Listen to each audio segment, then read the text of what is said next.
ท่านพ่อแม่พี่น้องทั้งบ้านที่เคารพรักแพงทุกท่านขน้อยดร.คำพานศิรวงศ์สบายดี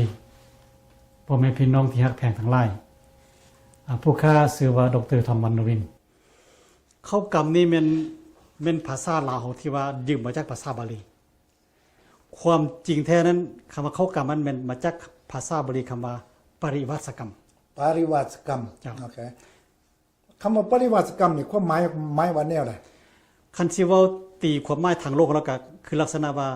ทำโทษตัวเองทำโทษตัวเองหรือว่ากักขังตัวเองอยู่ในขอบเขตจำกัดแล้วก็อยู่ในเวลาจำกัด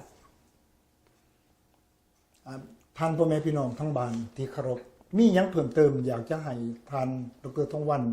นั่นเพิ่นได้อธิบายเพิ่มเติมเกี่ยวกับเรื่องทำปริวัติกรรมอยู่ในตัวนี้นี่หมายความลงโทษตัวเองนี่เป็นหยังคนทั้งที่บ้านเมืองเพิ่นบอกว่าเฮาบ่มีผิดอีหยังจะมาเจอไปลงโทษตัวเองธรรมดาเพิ่นต้องลงโทษผู้อื่นแต่ผู้ที่ทำผิดเป็นหยังล่ะพระสงฆ์จึงบอกว่ามันทำปริวัติกรรมแล้วลงโทษตัวเองก็หมายตัวนี้ผู้ขายยังบ่ทันเข้าใจปานใดนั่นลองอธิบายให้พ่อแม่พี่น้องฟังแจ่มๆไปเบิ่งเพราะว่าพระสงฆ์ท่านก็เพิ่นเป็นเนื้อนาบุญของพวกเฮาเนื้อนาบุญต้นต่อนั้นแม่นการสำระศีลให้สะอาดฉะนั้นครูบาอาจารย์จึงได้เฮ็ดบุญอันนี้เพื่ออยากให้ครูบาหรือพระสงฆ์ท่านได้เข้ากรรมคล้ายๆกับว่ายักษะสร้างศีลตัวเองกันให้มันสะอาดบริสุทธิ์หมายความว่า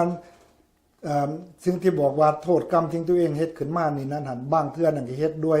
เจตนาก็มีบ่เจตนาก็มีแม่นบ่หรือว่าแนวใดแต่บัดนี้ในเมื่อว่ามีโอกาสตอนนั้นหั่นเนี่ยเพิ่นจึงได้มีโอกาสได้หมายความมาสละสำละตนเองบอกว่าถ้าหากว่ามี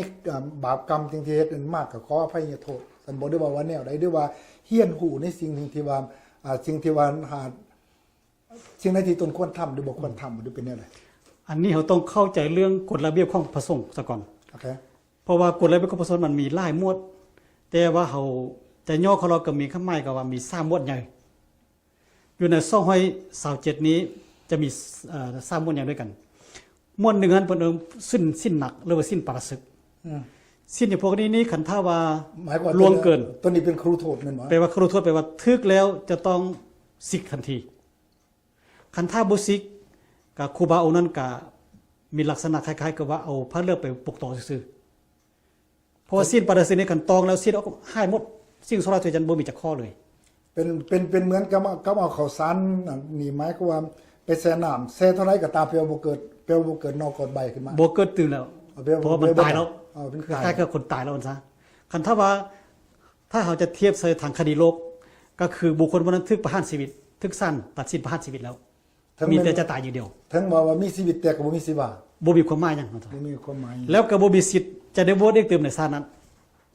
อันนี้นี่ท่านพ่อแม่พี่น้องทั้งบ้านที่เคารพคำว่าครุโทษครุแปลว่านักแม่นแต่ว่าโอเคนี่เป็นภาษาปาลีถ้าว่าภาษาลาวนั้นบ่ได้อยากถามว่าเบาเด้ล่ะแม่นหยังน่ะภาษาปาลีนี่แม่นหยังเพิ่นว่านี่บ่เฮาบอกว่าครุแปลว่านักเด้อแม่นบ่เจ้าบัดเบาเด้ล่ะเบานี่มันมีคำนึงเพิ่นว่าจุลละก็ได้จุลละก็ได้หรือว่าน้อยลาหูก็ได้เจ้ามันมีหลายคำที่ว่าแล้วแต่เขาจะใส่อยู่ในกรณีได้เห็นลาหูคือวิจารณ์โทษพวกนี้มันหนักแสดงว่าโครุกรรมหรือโครุโทษมาพรพันให้เป็นโทษเบากันก่อนพน้องอนุญาโทษอนุญาโตอันนี้ก็ได้คล้ายๆคือว่าเฮ็ดให้เบาลงเฮ็ดแสดงถึงว่าพรนักให้เป็นเบาเจ้าโอเคฉะนั้นหมายความว่าการที่ว่าพระสงฆ์เพิ่นทำปริวัติกรรมสิ่งที่ทานวานนี่นั้นหมายความอยู่ในเดือน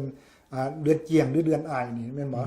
เดือนที่1เดือนมกราคมเป็นยังเพิ่นบอกว่าเดี๋ยวนี้นี่มาไปเห็นจังซี่อยู่ทั้งสปปลาวเพิ่นบอกว่าเดือนมังกร